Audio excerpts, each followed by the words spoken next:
नमस्कार दोस्तों, आप सभी का स्वागत है हमारे चैनल भक्ति सागर में। आज हम बात करेंगे पाप मोचनी एकादशी के बारे में। पाप मोचनी एकादशी एक अत्यंत महत्वपूर्ण व्रत है जो विशेष रूप से उन लोगों के लिए महत्व रखता है जो अपने पापों से मुक्ति पाना चाहते हैं। इस व्रत को करने से न केवल पाप समाप्त होते हैं बल्कि आत्मिक शांति भी मिलती है। 25 मार्च 2025 मंगलवार को यह एकादशी मनाई जाएगी। इस वीडियो में हम आपको पापमोचनी एकादशी के महत्व, व्रत विधि और पौराणिक कथाओं के बारे में विस्तार से बताएंगे। साथ ही हम आपको बताएंगे कि इस दिन क्या करना चाहिए और क्या नहीं करना चाहिए, ताकि आप सही विधि से व्रत करके भगवान विष्णु की कृपा प्राप्त कर सकें। आइए जानते हैं इस पावन दिन की पौराणिक कथा के बारे में। बहुत समय पहले की बात है। एक छोटे से गांव में चंद्रभान नामक एक व्यक्ति रहता था। वह एक अत्यंत नेक और ईमानदार व्यक्ति था, लेकिन उसकी एक कमी थी कि वह भगवान में विश्वास नहीं करता था। उसका मानना था कि धर्म और पूजा पाठ केवल समय की बर्बादी है। एक दिन उसके गांव में एक संत आए और उन्होंने पापमोचनी एकादशी के बारे में बताया। संत ने कहा कि इस एकादशी के दिन उपवास रखने से सारे पाप नष्ट हो जाते हैं और भगवान विष्णु की कृपा प्राप्त होती है। चंद्रभान ने यह सुना, लेकिन उसने इसे नज़रअंदाज किया। फिर कुछ समय बाद उसकी ज़िंदगी में एक अजीब बदलाव आया। उसे महसूस हुआ कि उसके अंदर कोई खालीपन है, जैसे कुछ गायब है जो उसकी खुशी में कमी कर रहा है। उसे समझ में आया कि वह खालीपन उसके पापों का फल है।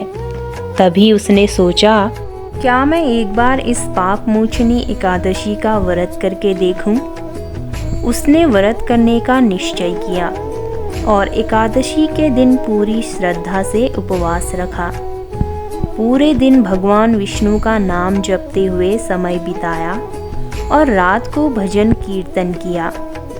पूरी श्रद्धा और विश्वास से किया गया यह व्रत बहुत प्रभावी हुआ।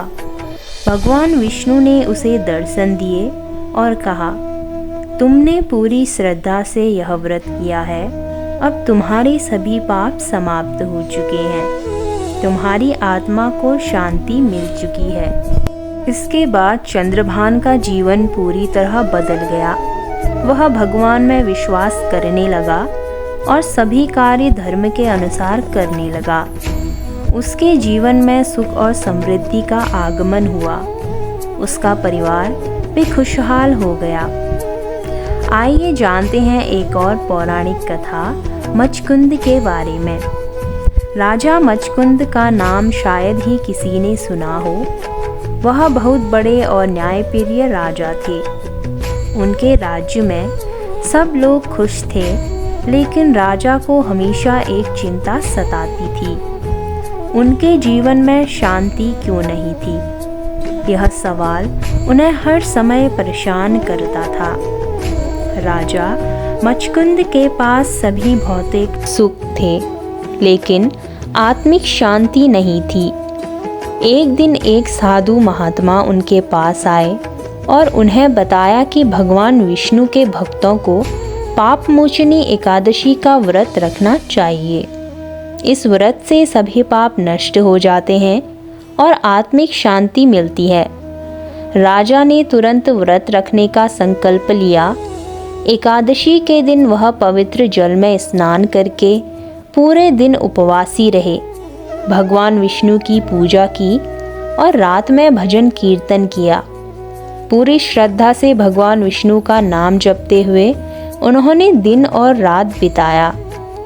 पारण के बाद राजा मचकुंद ने महसूस किया कि उनके जीवन में एक गहरी शांति आ गई है। उसके पाप समाप्त हो गए थे और उनके राज्य में सुख शांति का वातावरण बन गया। उनके राज्य के लोग भी खुशी खुशी रहने लगे। राजा मचकुंद का जीवन एक उदाहरण बन गया और उन्होंने पूरे राज्य में भगवान विष्णु की उपासना को बढ़ावा दिया। इसी प्रकार सतयुग में चित्ररथ नामक एक अत्यंत मनोरम और सुंदर वन था, जहाँ अनेक देवता, गंधर्व और ऋषि मुनि निवास करते थे। वहाँ एक पवित्र नदी बहती थी जिसका नाम था पापमोचनी नदी। यह नदी अपनी पवित्रता के कारण बहुत प्रसिद्ध थी और इसका नाम लेने से पाप समाप्त हो जाते थे। एक बार उस वन में एक महात्मा आए जिनका नाम था पवित्र मणि। वे अत्यंत तपस्वी और ज्ञानी थे, लेकिन उनके जीवन में एक दोष था।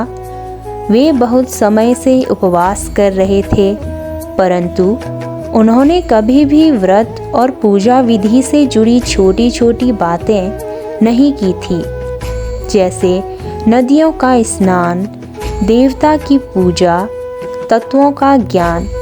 यह सब उन्होंने अज्ञानवश नज़रअंदाज कर दिया था। एक दिन पवित्र मणि महात्मा की मुलाकात देवता श्री विष्णु से हुई। भगवान विष्णु ने उन्हें समझाया कि तुमने जितने भी व्रत किए हैं वे तुम्हारे पापों को नष्ट करने के लिए पर्याप्त नहीं है। तुम्हें विशेष रूप से पापमोचनी एकादशी का व्रत करना चाहिए ताकि तुम्हारे समस्त पाप समाप्त हो जाएं और तुम मोक्ष प्राप्त कर सको।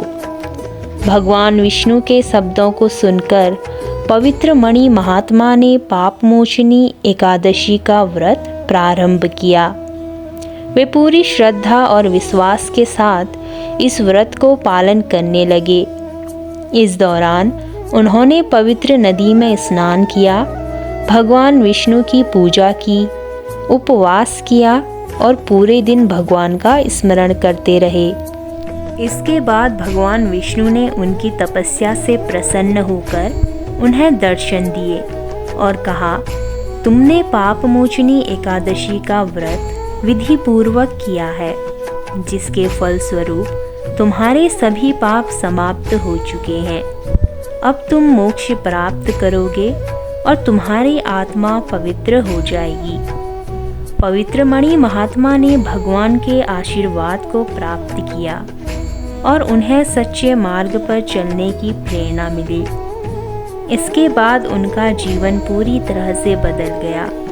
उन्होंने और लोगों को भी पापमोचनी एकादशी के व्रत के महत्व के बारे में बताया और उनका जीवन भी सुधर गया।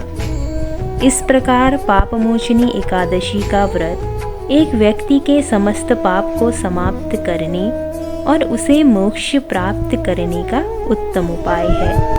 आइए जानते हैं इस दिन की व्रत विधि के बारे में।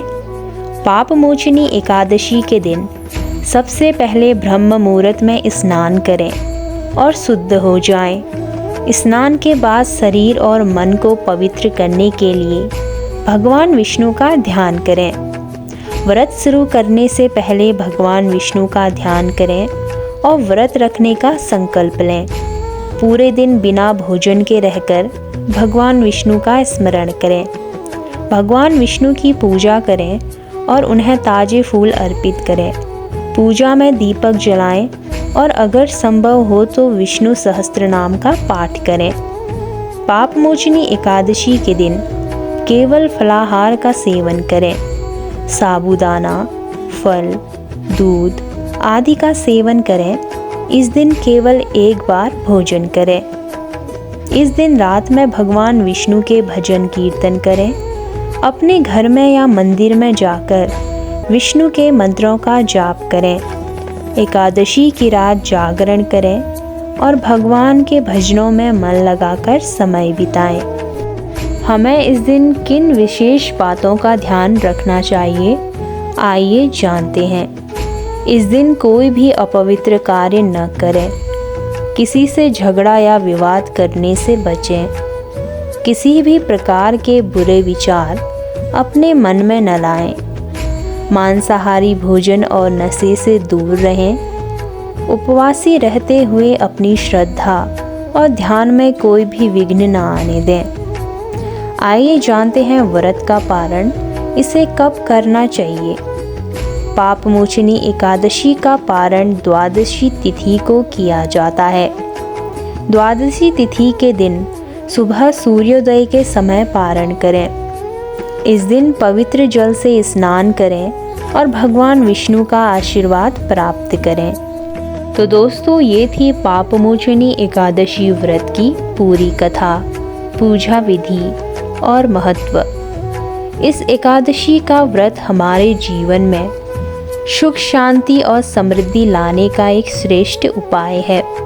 इस दिन भगवान विष्णु की उपासना से हमारे पाप नष्ट होते हैं और आत्मिक शांति प्राप्त होती है। अगर आप इस व्रत को पूरी श्रद्धा और विश्वास से करते हैं तो भगवान की विशेष कृपा प्राप्त होगी। तो दोस्तों, अगर आपको यह वीडियो पसंद आया हो तो इसे लाइक करें, शेयर करें और कमेंट में जय श्री हरि नारायण ज़रूर लिखें। हमारे चैनल भक्ति सागर को सब्सक्राइब करना ना भूलें और बेल आइकन ज़रूर दबाएं ताकि आपको हमारी हर नई वीडियोस की नोटिफिकेशन सबसे पहले मिल सके। मिलते हैं अगले वीडियो में। जय श्री कृष्णा।